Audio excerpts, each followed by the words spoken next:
What's going on, everybody? It is Wednesday, which means we've got some Q&A. Super excited. Now, I had a lot of questions this week, which is amazing. I love the fact that there are lots of questions. And then I feel badly when I don't have the opportunity to answer all of the questions. But in an effort to make this not be, 3 hours long, I have to limit it. And I guess I choose to limit it to 5 questions. I mean, I suppose I could do more than 5, but would you guys really want to sit there and listen to me for an hour, answer questions? I don't know. I would be open to that, I suppose. I had never really thought about it. But if you asked a question and it doesn't get highlighted in this week's episode, please do not write me off forever and hate me. Just resubmit the question down below. There were some really good questions that I didn't get to, that won't be covered in this episode. And so please ask them again.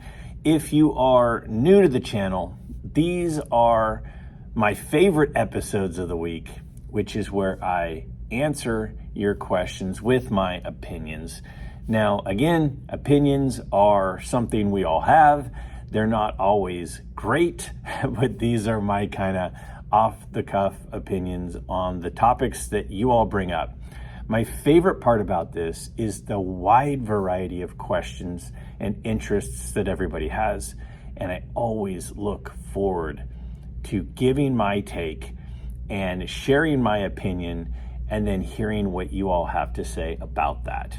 So if you have a question, ask it down below, and I look forward to answer it on an upcoming episode.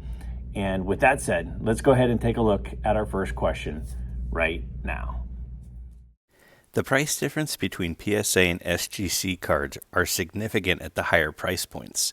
A T206 Cobb Portrait PSA 8 sold for $250,000, but the same card in an SGC sold for $96,000.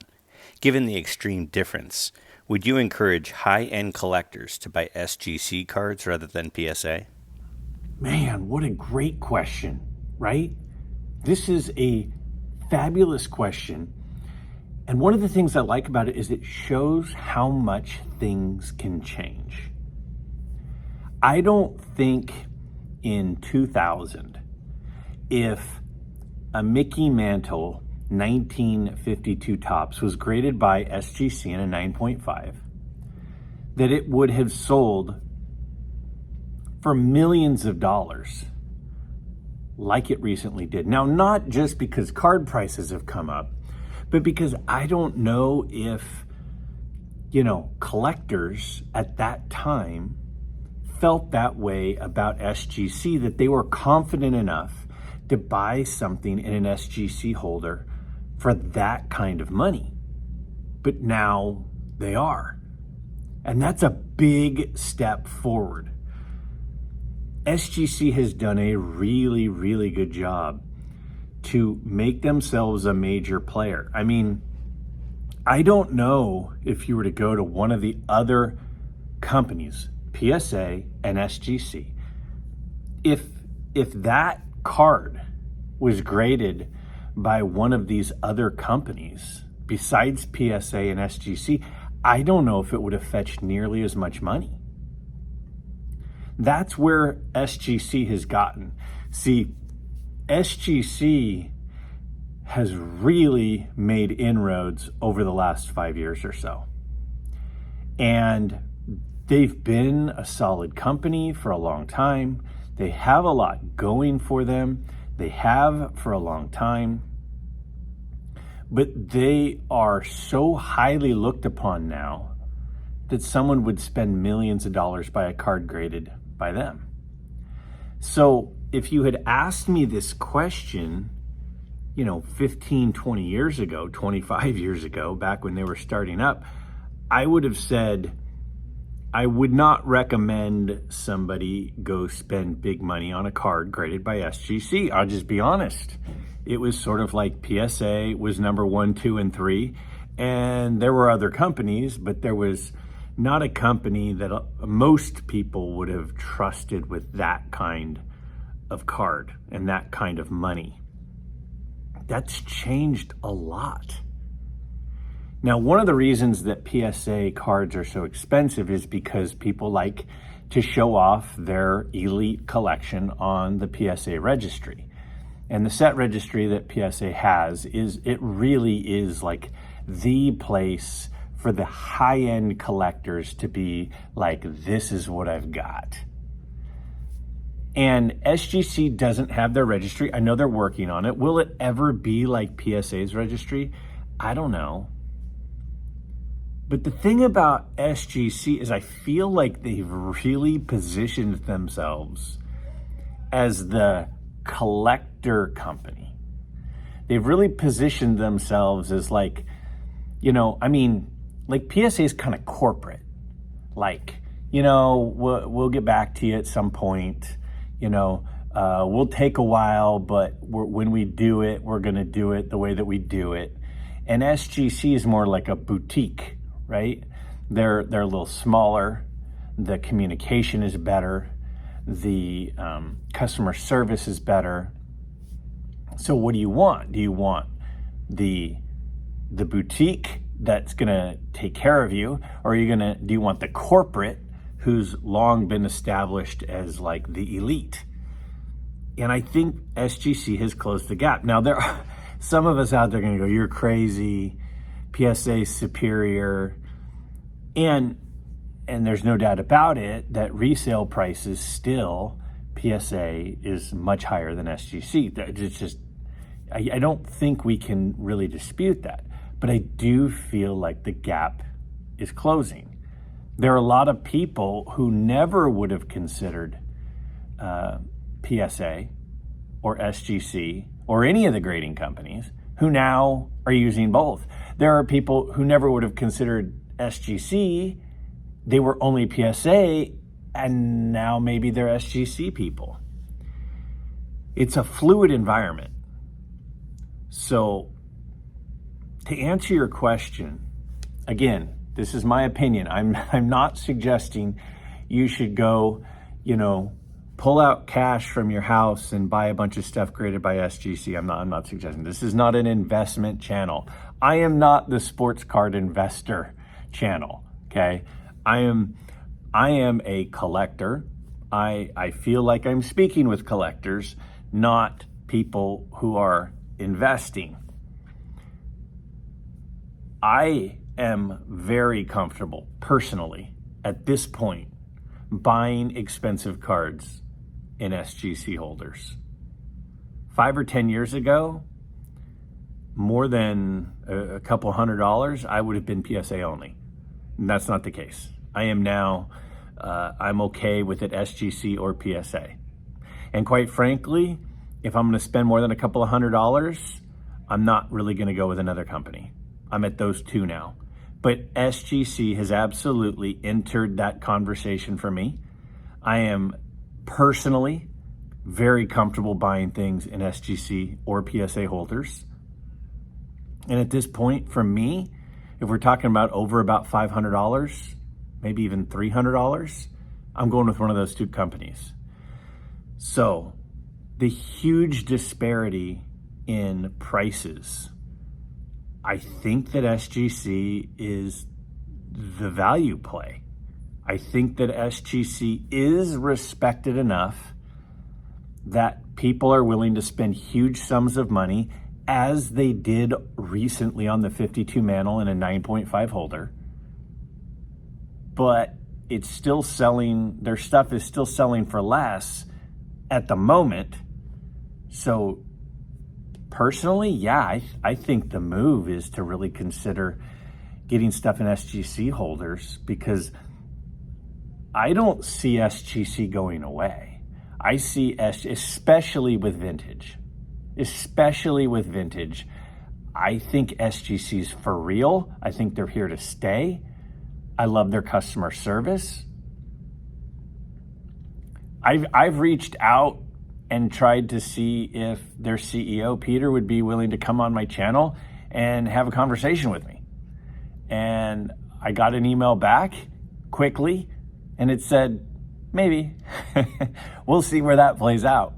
But yeah, I think if SGC holders are selling for significantly less than PSA holders, I think it's a pretty decent idea to take the discount at this point, because I think SGC is for real. Why do they make expensive boxes like Flawless, National Treasures, and Immaculate? Ordinary people like myself can't afford it.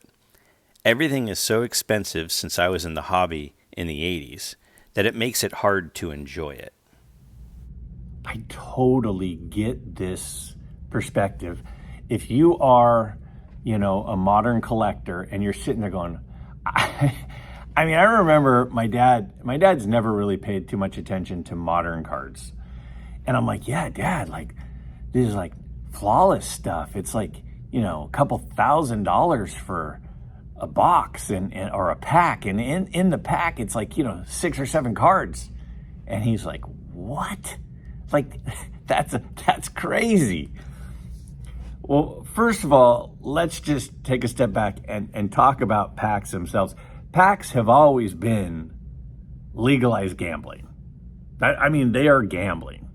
I remember being in a shop one time and somebody opening a pack of 87 Donruss, and the card at the time was the Mark McGwire rated rookie.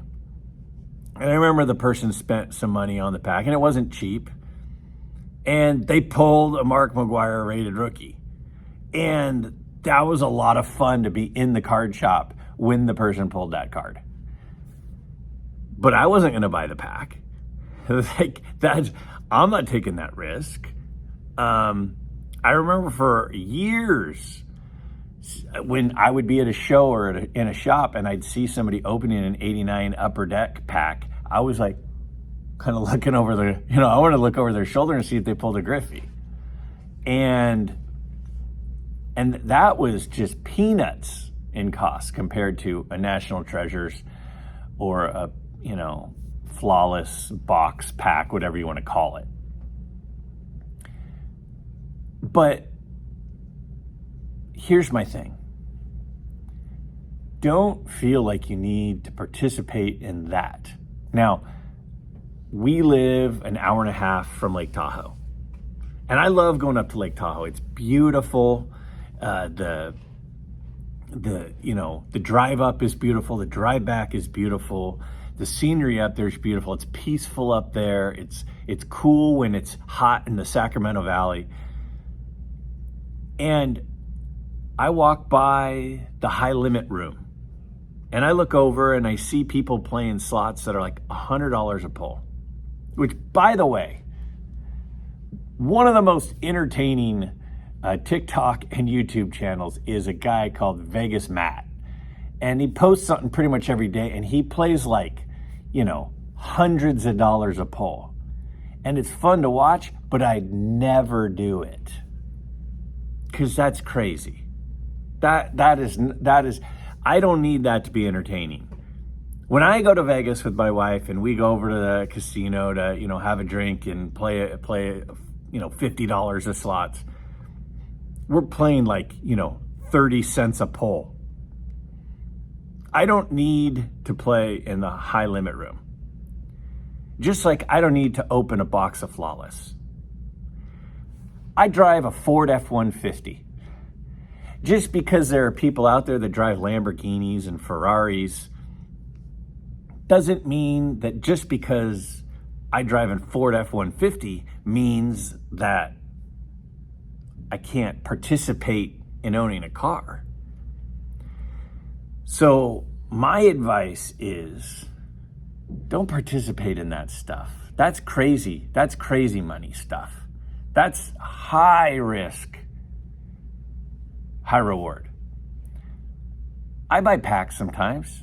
I'll buy, a blaster of, Bowman Chrome for, I don't know, whatever it is, $15 at Target or $20 at Target or something, and open a few packs just because it's kind of fun. But I'm never going to buy a box of Flawless. It's just not going to happen.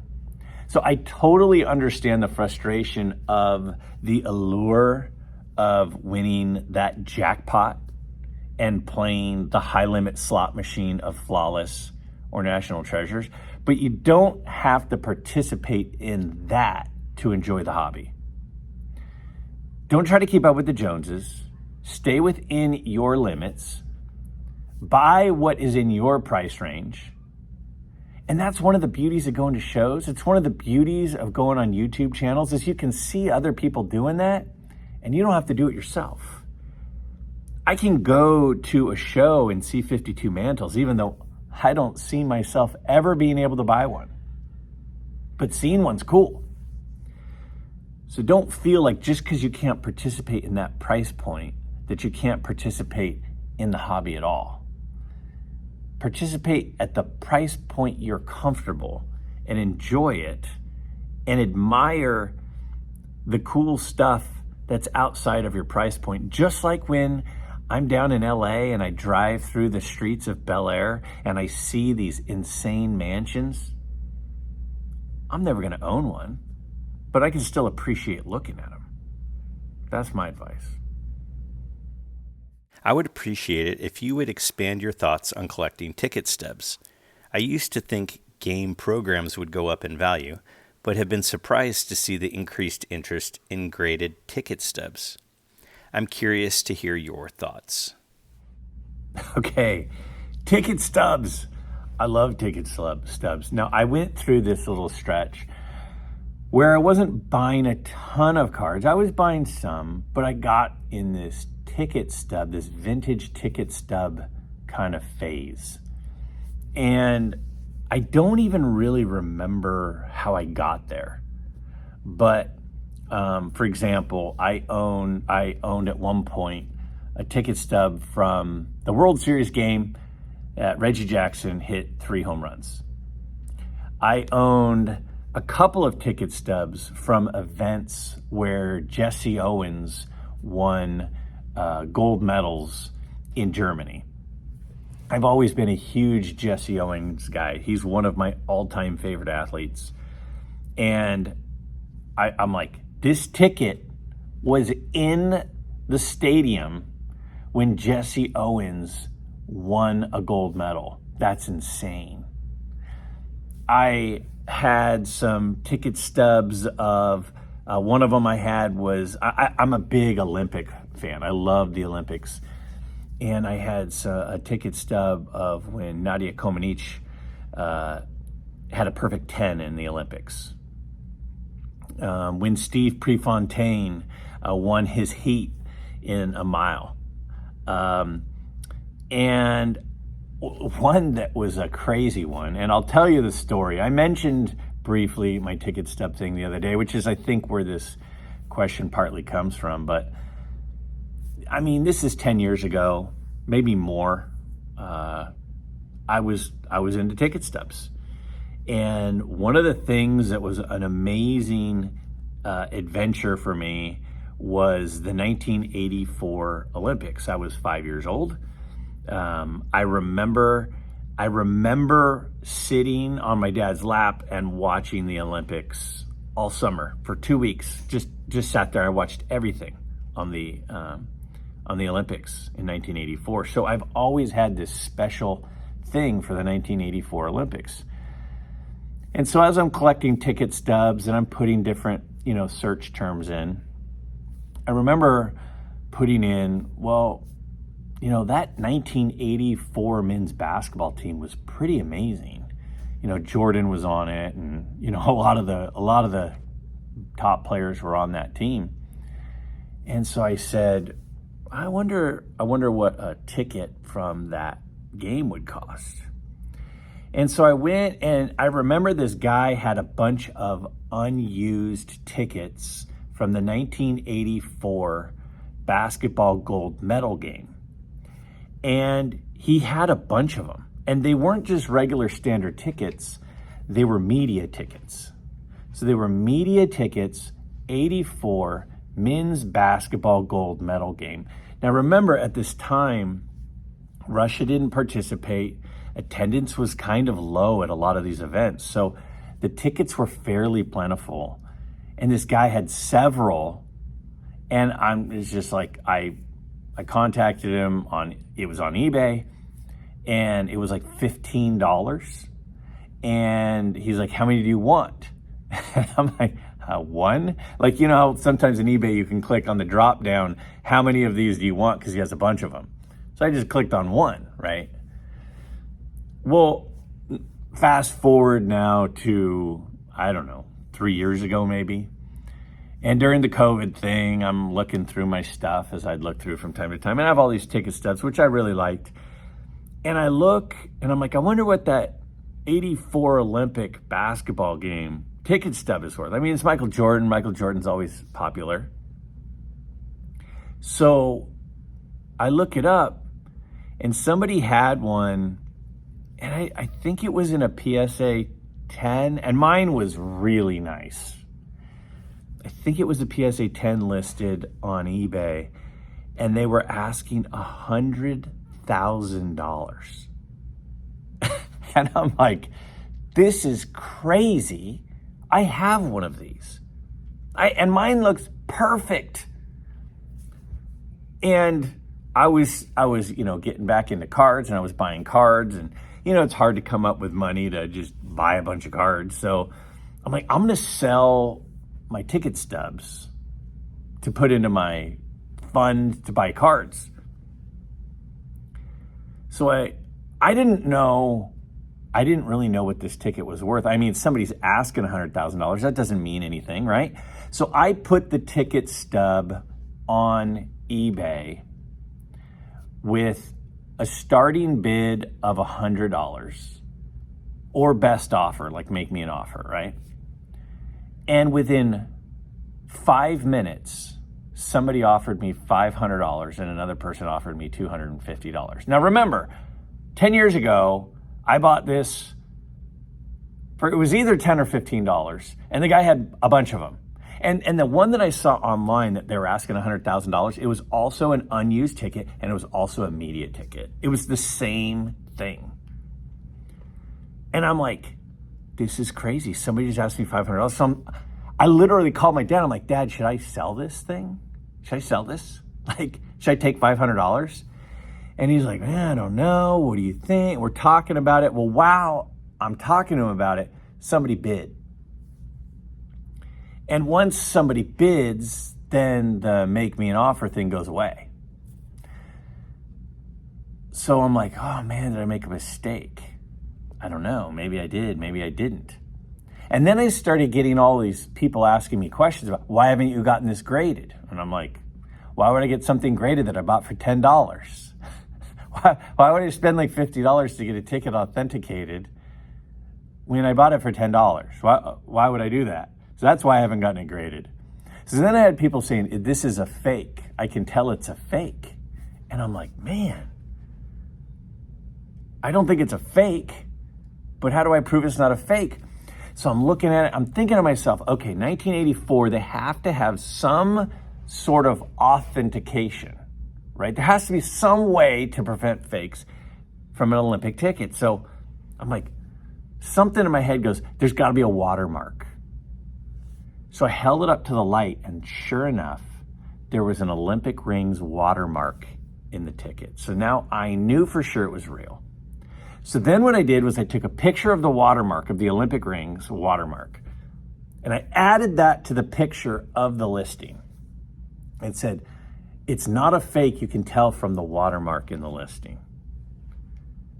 And within 3 hours, it was up to $600-700. And I'm like, this is nuts.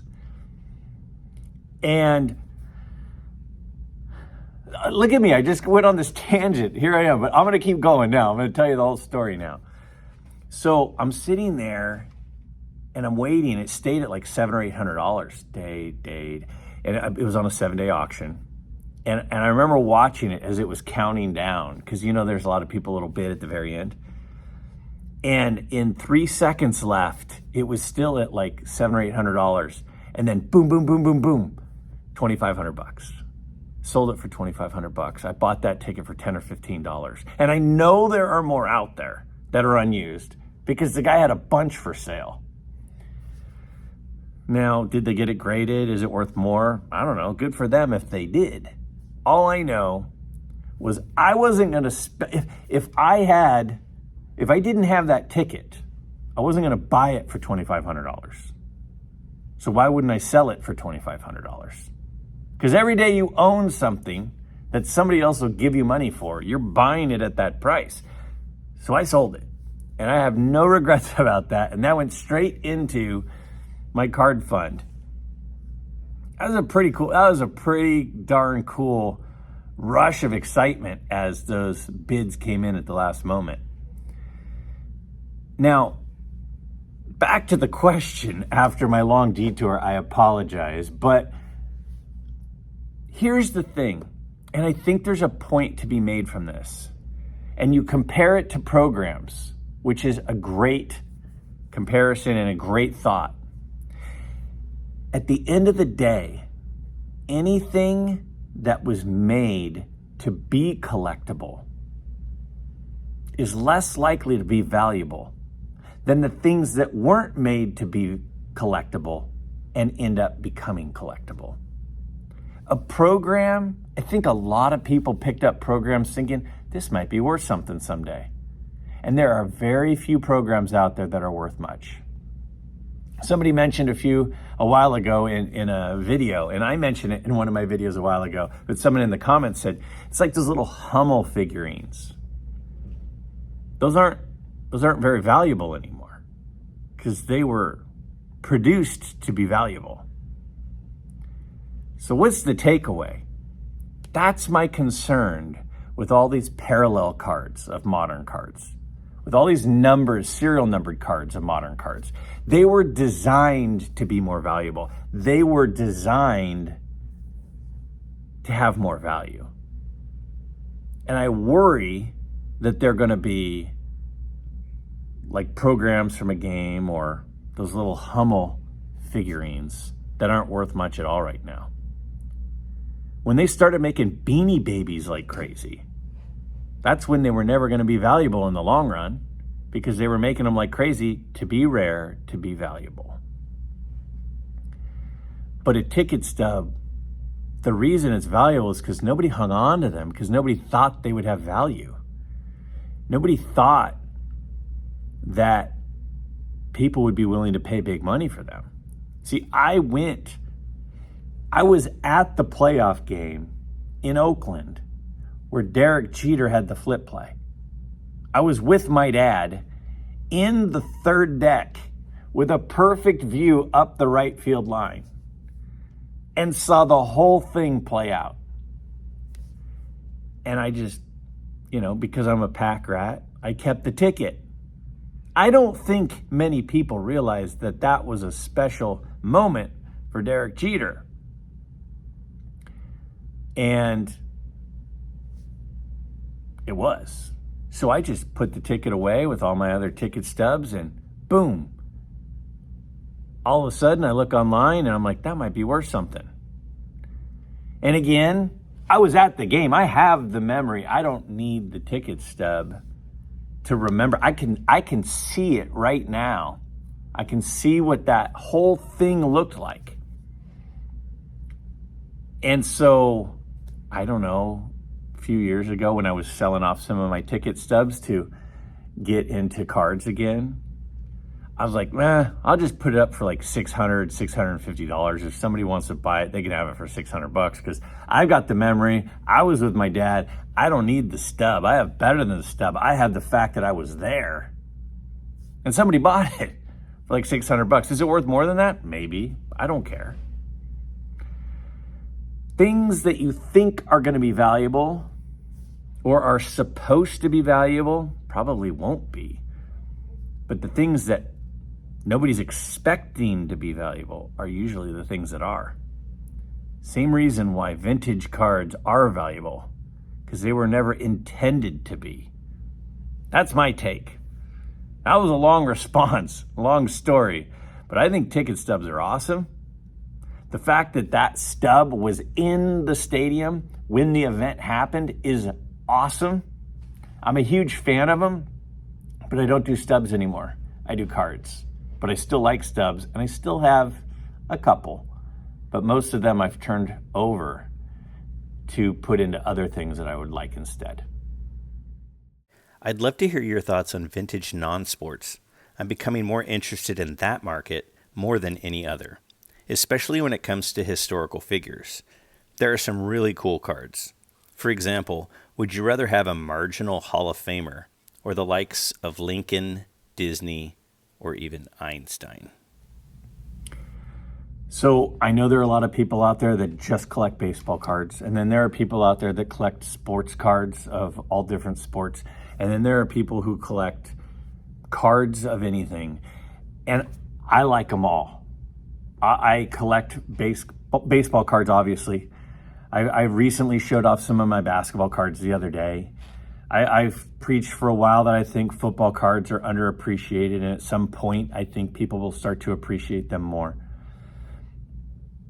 And I really think that one of the areas that is growing in interest are non-sport cards. And I personally like non-sport cards. I feel like I want to show you some of them. I've shown some of these cards. Let me show you a few of my non-sport cards, and then I'll finish answering this question. Let's take a look at a few of them. All right, so just a quick look at a few of my non-sport cards. Now, of course, I have a few Star Wars. I grew up in that era. There's my Darth Vader rookie. I got a R2-D2 sticker rookie. And then I've got this I love this Yoda card. And then I also have a Yoda rookie card. I think I've shown at least a couple of those before. And then I love these look and see cards. So there's a Paul Revere. And then I think I've also shown off my pirate cards before. These pirate cards are they're pre-1900. They're in the late 1880s. And I love them. And then my recent Grail card pickup, my Atom Bomb Garbage Pail Kid in a 7. And then I got a few things that aren't graded too. Here's some more of my look and sees. Again, a lot of the political figures, and then, got the Wright brother, and then I've got some businessmen here, and then more political people, and I just think these look and see cards are incredible. There's a George Washington. And then, of course, I've got some more stuff from my childhood. I've got some Superman cards and stickers. And so, again, that's just a few more. I'll show you a few more things here. So I've got my A-Team cards. I went through a stack of these one time and pulled out all of the Mr. T cards because he was the coolest guy when I was a kid. Oh, there's another Star Wars card. I got a couple E.T. sticker cards. Some more Superman. I got my Fonz card. And, I like non-sport stuff, too. We've got a ton of Garbage Pail Kids. Here's just a few of them. I think these ones are Series 3. But, this kind of stuff is just, I love all of it. So, whether it be newer or older, I like non-sport. So that's some of my non-sport cards. I think a great entry point is the 52 Topps Look and See. I think they're gorgeous. I showed you a few of them there. I love non-sport stuff. And the cool thing about the 52 Topps Look and See is they're made by Topps, and they were the artist who did the portraits for the 52 Topps baseball cards is the same person who did the 52 Topps Look and See cards. The only difference is they're a little bit smaller. 52 Topps baseball cards are a little bit bigger than the standard size today, and the Look and Sees are smaller. They're more like the 75 mini size, but they're very cool. I like them very much. There have been a lot of those that I've picked up, but yeah, I think, one of the guys that's big on non-sport, in fact, it's almost his specialty now, is Ryan at Breakout Cards. To me, one of the best YouTube channels, if not the best YouTube channel, is Breakout Cards with Ryan Nolan. Mike Moynihan and the people over at Bench Clear, They gave me a slot during the Hobby Palooza this past summer, and I had Ryan Nolan on for my hour of Hobby Palooza, along with Orlando from A Collector's Dream. And even just recently, what was it, a couple of days ago, I saw that Orlando posted a video of some pickups he had of non-sport stuff. I think non-sport is on the rise. I think that people continue to gain interest in them. Ryan Nolan does like a monthly series on a lot of the non-sport cards that sold on eBay for large amounts of money. And we're not just talking Star Wars, we're talking political cards, we're talking pre-war non-sport cards, really cool stuff. So if you're interested in non-sport cards, you've got to check out his channel, watch a lot of his content. He knows, he's forgotten more than I'll ever know about non-sport stuff. But yeah, I think non-sport cards are great. Political, you say Einstein, Lincoln, George Washington, a lot, Thomas Jefferson, a lot of those guys, super cool inventors. I think they're great, but that doesn't mean everyone should go out and collect them. You should go collect them if you like them. Because again, at the end of the day, something I've said repeatedly, and I'll continue to say repeatedly, is the number one rule of this hobby, in my opinion, is collect what you like. Never collect something because somebody else likes it. Don't collect something just because you think it's going to grow in popularity. But if you are into political cards, if you are into, I have those pirate cards. I think they're awesome. But some people don't, and that's fine. Collect what you like. And if you are called to non-sport cards and that's what gets you excited, then 100% I say go for it. And I do feel like I'm seeing more and more of them at shows. And I do feel like I'm seeing more and more of them being displayed on different YouTube channels and different content creators. And I think that they're very cool, but they're not for everyone. And I'm not suggesting you should go speculate on them, but I do think that they have a fair amount of potential. What does your significant other think of your card collecting hobby? Does she support it, or does she think it's a waste of time and money? I know what mine thinks. This is a good question. I have an amazing wife. She is the best. Like, I am insanely lucky. Why she likes me, I'm still trying to figure out. She's the best. And she puts up with me, and she puts up with all of my, collecting and this whole videoing and the time I spend editing and responding. And she's so patient. And she's so great. And she's a great mom. She's a great wife. And, we're 2 months shy of our 20th wedding anniversary. So she's the best for sure. How does she feel about the thing? I think, and we're going to ask her. I think she thinks it's cool. I think she likes seeing me excited, and she likes seeing me happy, and she likes seeing me have fun. But I do also think she sees how busy I am with making sure that I'm responding to comments and that I'm, posting regularly and that I'm editing a lot and that I'm recording a lot. So I think that she thinks it's cool and great, but I also think that she sees how busy I am.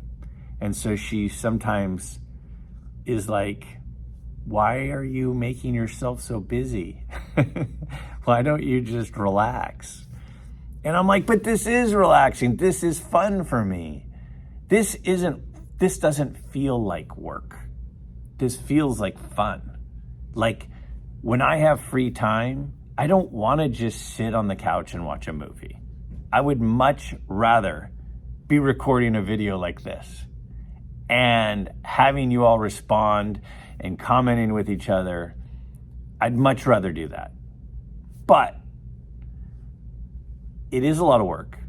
And I think that would be her one concern. But I want to ask her.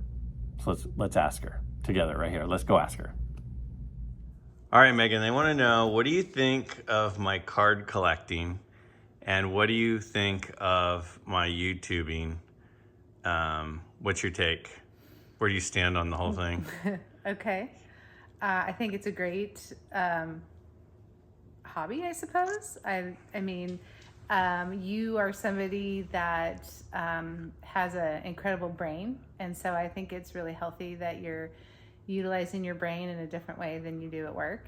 And it's exciting to you. It's something that you've done your entire life with your dad, with your brother. And I think it's great that you can continue to do that at a different level than you did maybe when you were younger. So that's it. And I'm actually really impressed. I'm impressed but not surprised. How's that? Because by which part? YouTubing or card collecting? The YouTubing. You set a goal for yourself and you completely exceeded that goal. And that's where I'm impressed but not surprised, because sometimes I don't think you give yourself the credit you deserve. And what do you think about spending money on sports cards? It's not my thing, but I support your thing because we're a team, and that's what makes you happy. And, you know, they say a happy wife is a happy life, but I think it goes the other way too. So a happy spouse is important. And I like seeing you happy doing it. So I think that's worth it. All right. There you have it. See? I told you she's great. What she sees in me doesn't matter at this point. She's committed and I'm committed, and so that's all that matters to me. So yeah, I mean, she's so supportive of whatever it is that I'm into, whatever it is that I'm interested in, and I'm just super lucky that she puts up with me. So anyway, that does it for this week. If you have a question for an upcoming episode, please do not hesitate. Down below in the comments, simply type your question. And again, there are weeks that I only get 4 or 5 questions, and there are weeks that I get a lot, 12, 15, 20. If I don't respond, please just ask the question again. I will get to the question. Just be patient with me. This is a lot of fun. And until you guys tell me, no, turn it into 10 questions. We don't care if this is 2 hours long. Then I just don't want it to be so long that you guys don't want to watch. So I'm just limiting it to 5. But I could sit here and do this all day. I have a blast doing this. So again, ask your question down below. I look forward to seeing what y'all are interested in for this coming week. And yesterday's video, if you haven't checked out yesterday's video yet, I am really excited about reversing the roles and me asking a question to all of you, which I'm going to be highlighting your responses to. Again, if you haven't seen that video from yesterday, I'm really excited about this. I think that this has a lot of potential and could be a lot of fun. So, Andrew, great idea, but I think it's better of an idea than just doing it as part of this Wednesday Q&A. I think that it deserves its own episode, and I'm really thinking that this is going to be cool. So after you type your question down below, watch yesterday's video and check out that concept, that idea, and let me know your thoughts on yesterday's question.